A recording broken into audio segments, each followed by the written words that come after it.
Oremos. Padre Dios, gracias por tu constante amor por nosotros. Gracias Dios porque sabes lo que es mejor para nosotros, porque nunca nos dejas, nunca nos desamparas. Y gracias Dios por darnos todo lo que necesitamos, por equiparnos y prepararnos, por transformarnos. Gracias por poner una comunidad cristiana a nuestro alrededor que nos ama. Y gracias por darnos tu palabra. Y Señor, las palabras que vamos a ver hoy son tus palabras. Así, Señor, por tu espíritu en nuestro interior, por favor, enséñanos lo que significan. Guíanos hacia la verdad. Te pedimos, Señor, que por tu espíritu conectes tus palabras con nuestra mente y corazón. Señor, tú conoces todas y cada una de las circunstancias de cada vida aquí. Así que, Padre, por favor, satisface sus necesidades hoy. Padre, oramos por los niños que están en el ministerio infantil. Te pedimos, Dios, que por tu espíritu también aprendan y sepan que eres un Dios que nunca los dejará, que eres verdad y que ellos pueden anclarse a ti y mientras su mundo se tambalea según las cosas que suceden a su alrededor. Señor, oro para que ellos se aferren a ti, siempre tengan ojos para verte. Señor, oramos por la paz de Israel, oramos por la paz de Jerusalén. Pedimos a Dios que intervengas allí. Te damos gracias en el nombre de Jesús. Amén. ¿Cuántas veces has pensado si supiera la verdad? En el pasaje de hoy, volvemos al tema de Jesús cuando enseñó a los discípulos sobre la venida del Espíritu Santo, quien en este pasaje se refería como al Espíritu de la verdad. Ahora bien, estamos en la sección de 5 capítulos de Juan, donde Jesús está preparando y equipando a los discípulos para sus vidas como sus discípulos, para llevar adelante sus mensajes y sus obras, para prepararlos para esta vida después de que los deje físicamente. En las próximas 4 semanas de nuestro estudio hasta el final del Juan 17 veremos que Jesús enseña a sus discípulos, incluido Juan el autor, un plan que se basa en el Evangelio no para sobrevivir, sino para prosperar frente al mal y la adversidad. Y cuando ese plan se implemente, el resultado es que los discípulos de Jesús tengan amor unos por otros, esperanza, alegría, paz, valor, propósito, poder, verdad y unidad, y como consecuencia produzcan mucho fruto de amor. Suena como un buen plan, ¿no? A partir del capítulo 13 sabemos que Jesús y los discípulos estaban en el aposento alto donde Jesús les había lavado los pies en una demostración de su amor antes de compartir juntos la cena de Pascua. Sabemos por este capítulo que Judas el traidor los dejó para traicionar a Jesús y luego Jesús les dio a los discípulos que los dejaba y que regresaba al Padre. E inmediatamente después les dio el mandamiento de amarse unos a otros en Juan 13:34. Así que ahora les doy un nuevo mandamiento, ámense unos a otros tal como yo los he amado. Ustedes deben amarse unos a otros. Y sabemos por el texto lo que sintieron los discípulos en respuesta a que Jesús dijera que se iba, porque Jesús nos dice lo que observó en ellos, en sus propias palabras. Jesús nos dice lo que sintieron. En el capítulo 14, versículo 1, sintieron angustia. En 14:18 se sintieron abandonados. En el capítulo 16:6, que es nuestro pasaje de hoy, estaban tristes. Hasta ahora, en esta serie que comenzamos el 7 de enero, vimos que el plan de Jesús para sus discípulos incluía regalos que les estaba dejando para su ausencia. Y estos son el regalo del sacrificio, el amor unos por otros y la comunidad amorosa que crea el apoyo unos por otros. El regalo de la esperanza, de que estarían juntos de nuevo, de que morarían juntos de nuevo. En el 14:3, les dio el don del acceso a Dios el Padre en el capítulo 14, verso 6, para solicitar ayuda para llevar a cabo su plan. Si alguna vez necesitaban ayuda, simplemente necesitaban orar al Padre a través de Jesús, y Él les dio el don del ayudante o el abogado, que es el Espíritu Santo. Después estudiamos la metáfora de Jesús como la vid verdadera en el capítulo 15, donde Jesús explicó mucho más sobre los beneficios del Espíritu Santo, el cual es Jesús viviendo dentro de ellos para que puedan producir mucho fruto de amor sacrificial en ellos. Esto sucede a través del labrador, Dios el Padre, a veces levantando, a veces podando, a veces limpiando para producir mayor calidad y cantidad de fruto en sus vidas.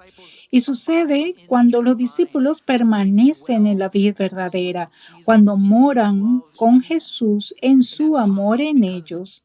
Y eso es posible porque Jesús vive en sus discípulos a través del Espíritu. La semana pasada, el pastor Miles enseñó sobre el regalo que Jesús les dio a los discípulos al advertirles sobre el mal y la adversidad venideros que enfrentarían, que estuvieran al tanto de lo que vendría.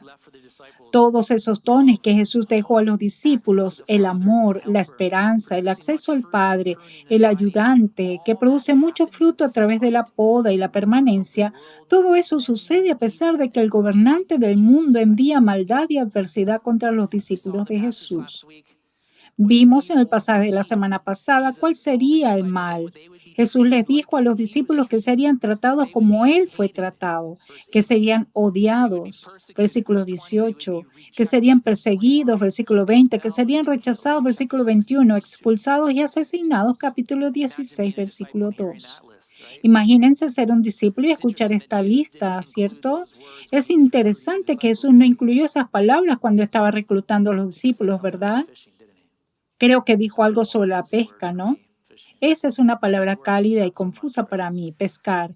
Estas palabras no tanto, ¿cierto? Y a pesar de toda la maldad y la adversidad, Jesús esperaba además que sus discípulos testificaran sobre el capítulo 15, 27. Y no solo testificaran el capítulo 16, 1 para no abandonar su fe. Por eso Jesús inoculó a los discípulos diciéndoles, cuando el mal se acercara, para que aún testificaran de él y no abandonaran a Jesús cuando el enemigo aumentara la presión. En el contexto del mal que enfrentaban, piensen en eso para cuando los discípulos testifiquen. Aún así, testifiquen y no abandonen a Jesús. Parece que requerirían poder y habilidad sobrenaturales, y en solo unas pocas horas, a partir de este punto de la narrativa, cuando Jesús es arrestado en el Monte de los Olivos, todos los discípulos serían dolorosamente conscientes de su necesidad, de su capacidad sobrenatural para testificar de Jesús y no abandonarlo. ¿Por qué? Porque sabemos que todos los abandonaron, incluyendo las 3 negaciones de Pedro. Marcos 14:50 nos dice, entonces todos sus discípulos lo abandonaron y huyeron. Por lo tanto, nuestro pasaje de hoy trata sobre el ministerio sobrenatural del Espíritu de la verdad, trabajando a través de los discípulos de Jesús en un mundo adverso y malvado donde Jesús los dejó y los envió intencionalmente. Entonces, nuestro pasaje de hoy es el capítulo 16, 5 al 10. Jesús dijo, ahora me voy a aquel que me envió y ninguno de ustedes me pregunta a dónde voy. En cambio, se entristecen por lo que les he dicho. En realidad es mejor para ustedes que me vaya, porque si no me fuera, el abogado defensor no vendría. En cambio, si me voy, entonces se lo enviaré a ustedes. Y cuando Él venga, convencerá al mundo de pecado y de justicia de Dios y del juicio que viene. El pecado del mundo consiste en que el mundo se niega a creer en mí. La justicia está disponible porque voy al Padre y no ustedes no me verán más. Entonces, después de que Jesús les dijo a los discípulos todo el mal que viene, de que serán odiados, perseguidos, rechazados, expulsados, asesinados. Luego les recuerda lo que ya les dijo, la cual es la mala noticia, al menos en sus oídos, que los estaba dejando. Ahora, para los discípulos esto podría haber sonado como si Jesús estuviera diciendo, oye, hay una avalancha de maldad que viene hacia ti y estás solo en esto. Tal vez así es como lo escucharon. Al final del versículo 5 ni siquiera lo escuchan. Preguntan a dónde va Jesús. Y Jesús atribuye esto a su dolor. Es decir, lo único en lo que podían pensar después de escuchar eso sobre el mal y que Jesús los estaba dejando era en su propia pérdida. No parecen escuchar nada más. ¿Alguna vez has hecho eso? ¿Alguna vez te ha pasado que te dicen o informan sobre una pérdida personal y de repente es como si tuvieras unos auriculares con cancelación de ruidos puestos y no escuchas nada más a tu alrededor? Te pierdes momentáneamente en tu dolor y en tus recuerdos y el tiempo se detiene.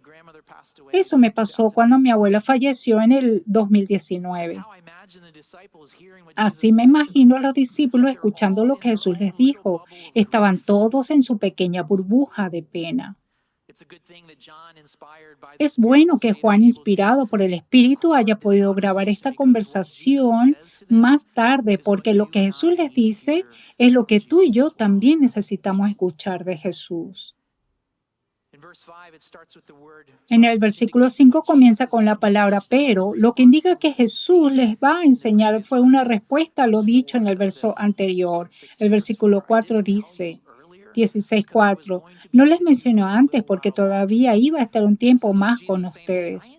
Esto es como si Jesús dijera, oye, intencionalmente te oculté información porque no estabas preparado para ello, pero ahora los dejo y necesitan saber esto. Jesús hace otra declaración interesante en el versículo 5. Dice, ninguno de ustedes me pregunta dónde voy. Abordaremos esto porque probablemente esté molestando a algunos de ustedes. Vean si recuerdan que Pedro hizo esa pregunta usando exactamente las mismas palabras que Jesús usó en el capítulo 13:36. Simón Pedro le preguntó al Señor, ¿a dónde vas? Y luego Tomás alude a la pregunta usando exactamente las mismas palabras que Jesús usó en el capítulo 14:5. No tenemos ni idea de a dónde vas. ¿Es esta una aparente contradicción entre las palabras de Jesús y lo que realmente sucedió? Bueno, ¿qué haces con eso? ¿Cómo respondes a esa pregunta? Escribe tu respuesta en el reverso de una tarjeta de regalo Starbucks y envíamela por correo. Es broma. Oh, vamos a arriesgarnos. ¿Qué tal eso? Esto es un rompecabezas, ¿no? Solo me pregunto si Jesús discernió que en realidad ellos no estaban preguntando a dónde iba Jesús, sino que su pregunta aparentemente cortés cubría la verdadera pregunta en sus corazones. ¿Y yo? ¿Qué va a pasar cuando te vayas? Nuevamente me pregunto, el texto no nos lo dice, pero siguiendo adelante Jesús le dice en el versículo 7 que regresar al Padre era lo mejor para ellos. La NBI lo dice de esta manera, dice, es por tu bien. La New King James dice, es para tu ventaja. Jesús dijo que mejor, porque si Jesús se iba, les enviará al abogado. Y nota en el versículo 7, el abogado que Jesús envía es enviado a los discípulos, lo que significa que el abogado es para los discípulos. Cuando leo este pasaje casi me siento como cuando hay un padre que está tratando de convencer a un niño de 5 años de que irse de viaje de negocio es lo mejor para el niño, ¿cierto? Los niños no entienden eso, ¿verdad? No creo que los discípulos tampoco lo estuvieran entendiendo. Entonces, ¿por qué es mejor el abogado para los discípulos que tener a Jesús en persona? Bueno, ya cubrimos esto en el capítulo 14, pero vamos a revisar esto nuevamente porque Jesús se basa en estas verdades. Y primero, como recordatorio, el término defensor en la nueva traducción viviente es la palabra griega paráclito y significa consolador, alentador, consejero, asistente, fortalecedor y ayudante. Las dos palabras que componen paráclito son para, que significa estar al lado o venir al lado, como en paratránsito, y la palabra kalin significa llamar. El pastor Dan me dijo esta semana que esas dos palabras juntas, paráclito, el que viene a nuestro lado y nos llama a una vida de discipulado, siendo nuestro consolador, nuestro ayudante, nuestro consejero, nuestro asistente y nuestro fortalecedor. Sabemos por el capítulo 14 que Jesús ya nos enseñó sobre el abogado y por qué el abogado era mejor para ellos. El capítulo 14 y 16 de lo que ofrece el Espíritu Santo dice que estará con ustedes para siempre. Versos 16 nos guiará toda verdad. Él vive contigo y en ti. Él te enseñará todo y te recordará todo lo que te ha dicho, versículo 26, y te da el regalo de la tranquilidad en la mente y en el corazón, versículo 27. Pero mira lo que dice Jesús, el defensor hará, además de nuestro pasaje del capítulo 16, 8, que dice, y cuando Él venga convencerá al mundo de pecado y de la justicia de Dios y del juicio que viene. Ahora, nuevamente, el abogado es enviado a los discípulos y sabemos por el capítulo 14, 17, el capítulo 14, 20, que este abogado está en ellos. Lo que significa entonces que en el contexto de este pasaje, que esta lista de las 3 cosas que el Espíritu Santo realizará, las realiza a través de los discípulos. Entonces, el Espíritu Santo que convence al mundo de pecado sucede a través de los discípulos. Y el Espíritu Santo que convence al mundo de justicia sucede a través de los discípulos. Y el Espíritu Santo que convence al mundo del juicio venidero sucede a través de los discípulos. ¿Estás captando la idea de la obra del Espíritu Santo en este mundo? Que los discípulos de Jesús están en el asiento delantero y no durmiendo la siesta allá atrás, diciendo, oye, mira, a mí me gusta dormir la siesta allá atrás. Honestamente, simplemente estamos durmiendo la siesta en cualquier lugar. Pero lo que Jesús le estaba diciendo a sus discípulos, y escuchen esto, porque esto es para todos los discípulos. Lo que Jesús le está diciendo a los discípulos es que lo que el mundo necesita es el Espíritu Santo en sus discípulos. Que lo que Dios haría es lograr en este mundo por el Espíritu Santo es a través del Espíritu Santo obrando a través de los discípulos de Jesús. Y luego, si piensas en una definición de discipulado, entonces en parte el discipulado es un nombramiento de Jesús para tener en nosotros lo que el mundo necesita. El Espíritu Santo, el Espíritu de la verdad, el abogado. A medida que somos transformados y enseñados, entonces nos convertimos en portadores de lo que el mundo necesita. Y es por eso que Jesús dejó a sus discípulos en un mundo oscuro y adverso. Y es por eso que Jesús los envió al mundo, porque tienen su Espíritu en ellos. Ahora bien, ¿la obra del Espíritu Santo en el mundo es exclusivamente a través de los discípulos de Jesús? No, no creo. No podría defender eso, pero en el contexto de este pasaje, el contexto de este pasaje es claramente a través de sus discípulos. Y Jesús dice en el versículo 7, se lo enviaré a ustedes, es decir, al Espíritu. Así que veamos más de cerca lo que el Espíritu Santo logra a través de sus discípulos en el versículo 8. Dice, el Espíritu Santo convencerá al mundo de pecado. Ahora bien, la palabra mundo en todos los escritos de Juan, es decir, en el Evangelio, en las 3 cartas, se refiere a las personas que viven en oscuridad espiritual en el sistema del mundo bajo el gobierno de Satanás. Se refiere a todas las personas que viven en oscuridad espiritual en un mundo que vive en el sistema bajo el gobierno de Satanás. Entonces Jesús le habla a las personas individualmente, sí, pero también colectivamente, así como los sistemas en los que ellos crean y que aún no se han rendido a la voluntad del Padre. Ese es el significado de la palabra mundo. La palabra griega traducida aquí como condenar, convencer en la NBI significa que demuestra que está equivocado, convencido de lo contrario. Bueno, eso plantea la pregunta sobre qué ha demostrado que está equivocado o convencido de lo contrario. Dice el comentarista Guzik, el pecado es la verdad sobre el hombre, la justicia es la verdad sobre Dios y el juicio es la combinación inevitable de estas 2 verdades. Las palabras de Jesús lo descomponen de esta manera en los siguientes 3 versículos. En el versículo 9 Jesús dice, el pecado del mundo consiste en que el mundo se niega a creer en mí.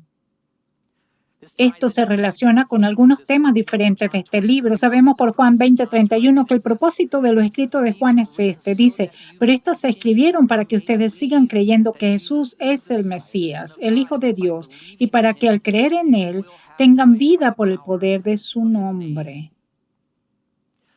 Entonces, cuando Jesús dice en el capítulo 16:9 que el pecado del mundo es que se niegan a creer en mí, está hablando específicamente de creer que Jesús es el Mesías, el Hijo de Dios, y que al creer en Él tendrán vida por el poder de su nombre. ¿Cierto? Eso encaja con Juan 3:16, ¿no? Juan 3:16 dice, pues Dios amó tanto al mundo que dio a su único Hijo para que todo el que crea en Él no se pierda, sino que tenga vida eterna.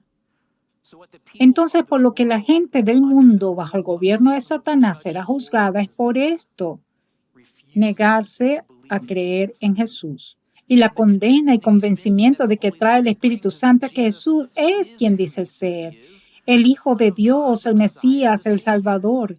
Y el papel de los discípulos es permitir que el Espíritu Santo les enseñe, los transforme y obre a través de ellos, de tal manera que una persona que vive en la oscuridad espiritual bajo el gobierno de Satanás sea convencida de que está equivocada acerca de Jesús y convenza de que Jesús es quien dice ser. Miren, es el Espíritu Santo el que hace esa obra a través de los discípulos. Es por eso que son enviados al mundo. El Espíritu Santo también enseña y convence de que Jesús es la justicia de Dios en el versículo 10. La justicia está disponible porque voy al Padre y ustedes no me verán más. Entonces, lo que está implícito en este texto es que cuando Jesús regrese al Padre, su regreso al Padre es convincente, una evidencia de que Jesús es justo y que pone su justicia a disposición de la gente del mundo.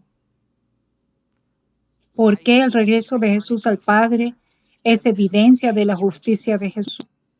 Bueno, comencemos primero definiendo justicia. Justicia se define como el estado o condición espiritual aceptable a Dios.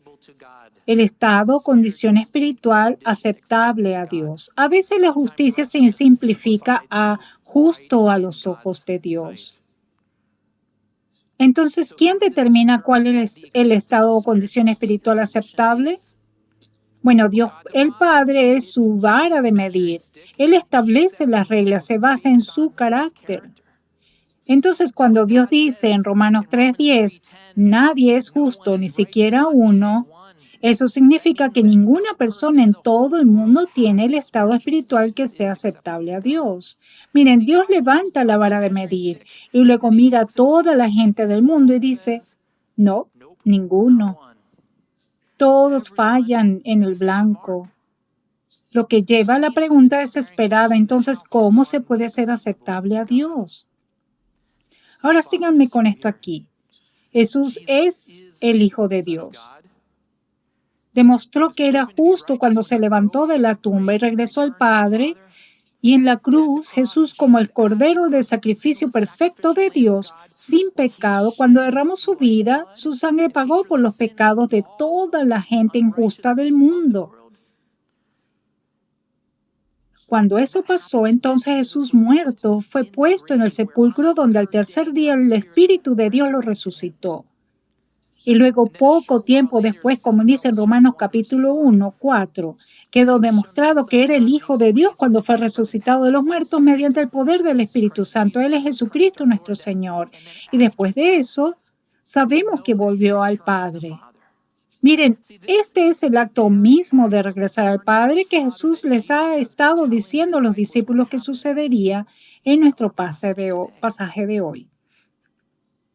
Efesios 1:19 y 20 lo apoya de esta manera. Dice, es el mismo gran poder que levantó a Cristo de los muertos y lo sentó en el lugar de honor a la derecha de Dios en los lugares celestiales. Entonces, ¿podría Jesús haber resucitado y regresado al Padre si él mismo no fuera justo, es decir, aceptable ante Dios? No, claro que no. Se habría quedado en la tumba como cualquier otro, como comida de gusanos.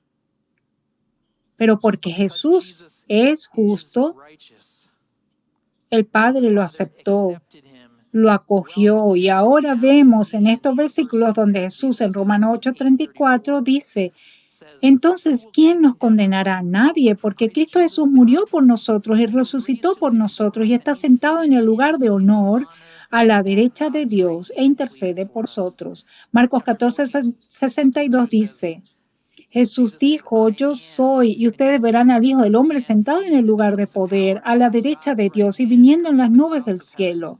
Filipenses 2:9 dice, por lo tanto, Dios lo elevó al lugar de máximo honor y le dio el nombre que está por encima de todos los demás nombres. Miren, Jesús ahora está sentado a la diestra del Padre, el asiento del poder con un nombre por encima de todos los demás nombres, lo que significa que Jesús, como justo, tiene la autoridad de mayor rango, lo que significa que no hay nadie más a quien apelar por encima de Jesús. Él es la autoridad de mayor rango. Ahora, aférrate a esa palabra autoridad, la necesitaremos en unos minutos. Así que debido a que Jesús es justo y su muerte y resurrección y su regreso al Padre lo prueban, entonces cuando alguien del mundo confiesa que es un pecador, significa que no alcanza la marca de Dios, su marca de justicia, pero luego pone su confianza en Jesús y en su muerte y en su resurrección como paga por su pecado. Entonces Dios hace algo asombroso. Dios el Padre pone la justicia de Cristo sobre ellos, haciéndolos justos ante los ojos de Dios, haciéndolos justos. Segunda de Corintios 5:21 dice, pues Dios hizo que Cristo, quien nunca pecó, fuera la ofrenda por nuestro pecado para que nosotros pudiéramos estar en una relación con Dios por medio de Cristo. Romanos 3:22 dice, Dios nos hace justos a sus ojos cuando ponemos nuestra fe en Jesucristo. Y eso es verdad para todo el que cree, sea quien fuera. Entonces, en nuestro pasaje de hoy, en el capítulo 16:8, el Espíritu Santo es el que convence a una persona en oscuridad espiritual de que solo Jesús es justo y que aparte de Jesús no hay justicia. Eso significa que toda forma de justicia propia para agradar a Dios es una mentira. Pensar que soy lo suficientemente bueno, que ya he hecho suficiente, que doy la talla, significa que es mentira. Solo serás aceptado con la justicia de Cristo puesta sobre ti. El versículo 11, esto nos hace aún más interesante. El verso 11 dice, el juicio vendrá porque quien gobierna este mundo ya ha sido juzgado. Este versículo implica que una persona en oscuridad espiritual que vive bajo el gobierno de Satanás y que no está convencida, que está equivocada acerca de Jesús y no está convencida de que Jesús es quien dice ser y quién es, y que no está convencida de que necesita la justicia de Cristo para sí misma, esa persona enfrentará juicio. Sí, enfrentará juicio como Satanás que ya ha sido juzgado. ¿Es eso justo? Sí.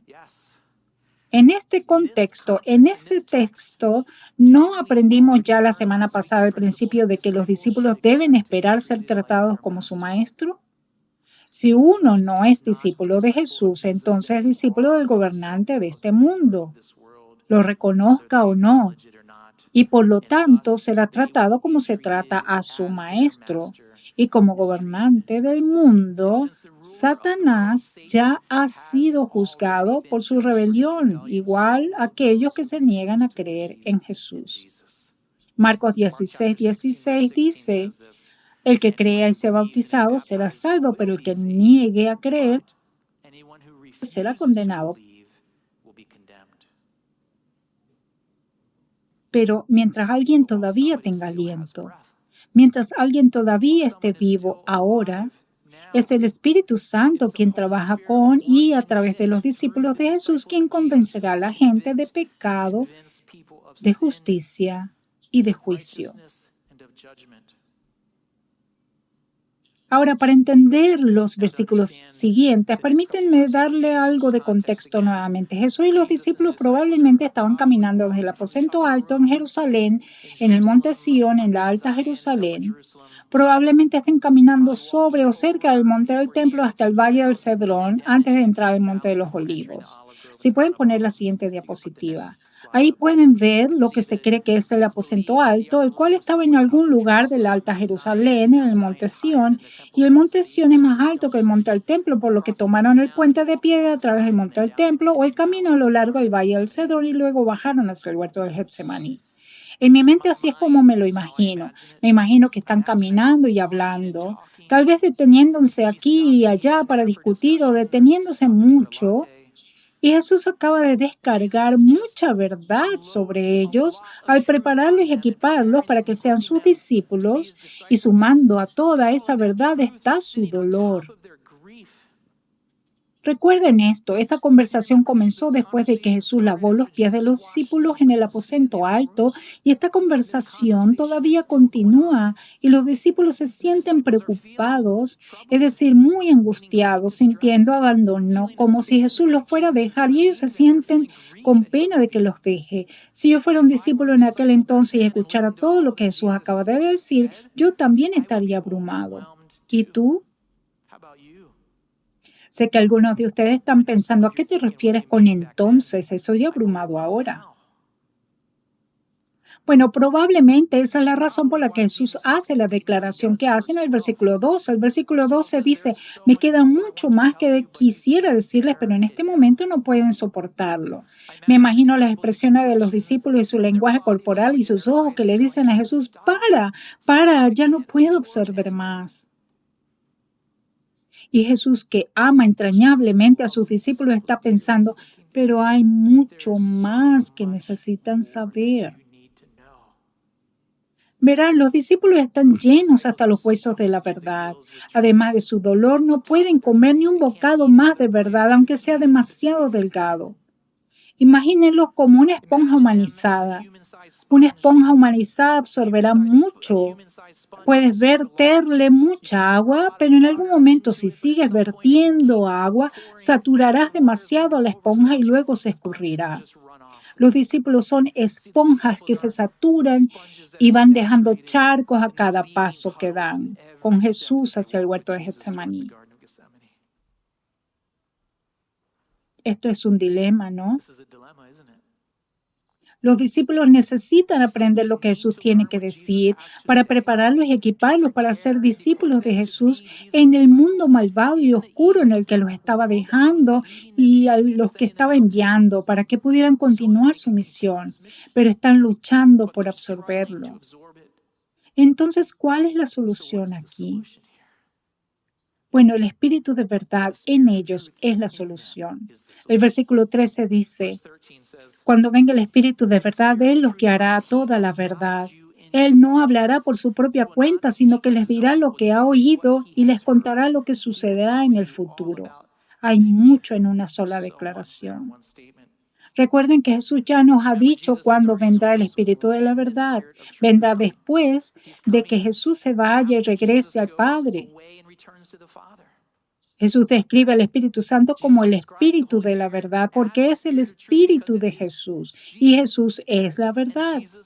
Jesús lo describió como el Espíritu de la verdad porque la verdad es lo que se necesita para que los discípulos sobrevivan y prosperen, viviendo en un mundo donde Satanás es el gobernante.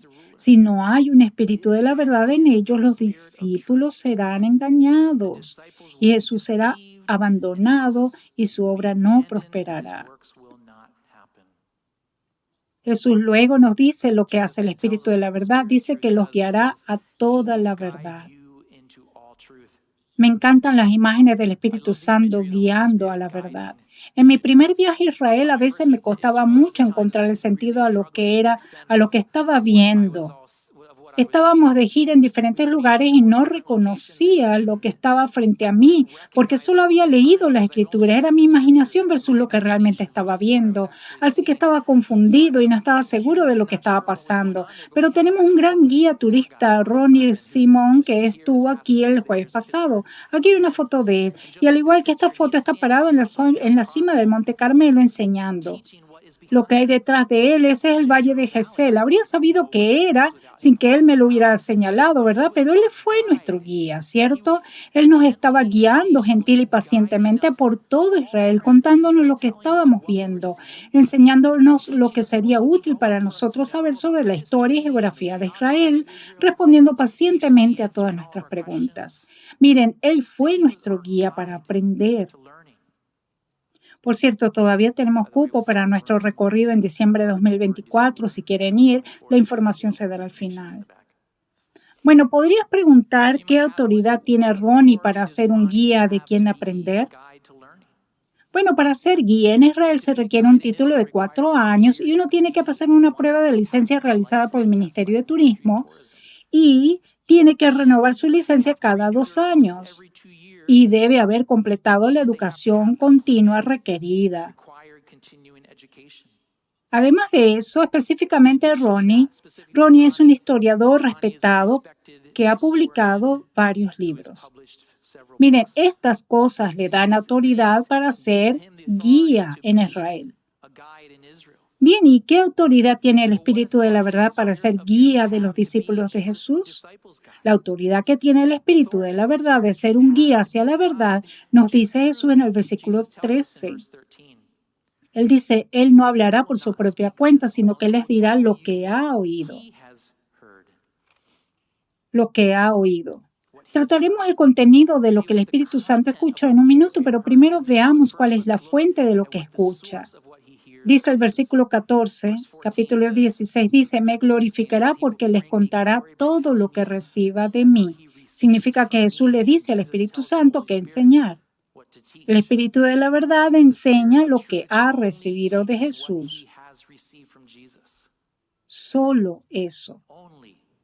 Ahora piensen en la relación aquí entre el discípulo y su maestro. Jesús es el maestro de los discípulos que lo han estado siguiendo y él conoce a los discípulos individualmente, sabe lo que necesitan y por eso les da lo que necesitan al Espíritu Santo. Eso les da, les enseña eso. Bueno, ¿cuál es la autoridad de Jesús? Bien, el verso 15 nos dice cuál es su autoridad. El versículo 15 dice, todo lo que pertenece al Padre es mío. Así, la autoridad de la verdad fluye de Dios el Padre al Hijo, al Espíritu Santo, a ti y a mí. Me conformo con eso. Esa es la fuente y el camino de la verdad en que el Espíritu de la verdad me guía. Si está familiarizado con el juego del teléfono descompuesto, donde alguien susurra una historia o una oración o algo al oído de una persona y luego le susurra a la siguiente persona y cuando llega a la tercera persona todo se complica, ¿cierto? Eso no pasa aquí con Dios el Padre, al Hijo, al Espíritu Santo, a mí. Yo podría confundirlos a mi final, pero lo que transmiten ellos es 100% verdad en todos los ámbitos. Lo tenemos a través de su Espíritu y a través de la palabra de Dios. Esa es la fuente de la que estamos hablando, la fuente de lo que el Espíritu Santo escuchó. Ahora hablemos del contenido. ¿Cuál es el contenido que enseña el Espíritu de la verdad? Bueno, esto es lo que sabemos de toda la narración desde el capítulo 14 en adelante. Sabemos que lo que enseña el Espíritu Santo, el Espíritu de la verdad, es verdad. ¿Por qué? Porque es el Espíritu de verdad, es el Espíritu de Jesús y Jesús es verdad. Capítulo 14, 26 dice, sabemos que Él les enseñará todo y les recordará cada cosa que les he dicho. Aquí está Jesús hablando. Y sabemos por nuestro pasaje de hoy, del capítulo 16, 13, que Él les contará sobre el futuro. Esta declaración no es solo una predicción, como en los pasajes proféticos del Nuevo Testamento, sobre lo que va a venir, sino que también es el Espíritu Santo que prepara y equipa y transforma a los discípulos con la verdad que necesitan enfrentar de lo que viene a sus vidas como discípulos. Y sí, eso incluye el resto del Nuevo Testamento. Así que permítanme resumir el pasaje de hoy con esta declaración. En contexto, estos discípulos estaban afligidos y sobresaturados, no podrían absorber todo lo que Jesús quería decirles físicamente en el momento antes de irse, pero podrían ser y serían enseñados por el Espíritu de la verdad en ellos y enseñados de forma individualizada a su ritmo de aprendizaje con Jesús contenido autorizado, personalizado según su situación espiritual. Ese contenido luego los prepararía, los equiparía y transformaría para las circunstancias que enfrentarán como discípulos. Y aquí está la belleza. A través de ellos, Dios alcanzaría el mundo A través de ellos, el Espíritu Santo convencería al mundo de pecado, de justicia y de juicio. No hay asiento trasero para los discípulos. Jesús intencionalmente nos dejó en un mundo oscuro, intencionalmente nos envió fuera en un mundo malvado. ¿Por qué? Porque nos dio su verdad, el Espíritu de la verdad en nosotros. Así es como los discípulos sobreviven y prosperan y llevan a cabo la misión de Jesucristo. Vamos al mundo, amén. Concluyamos en oración.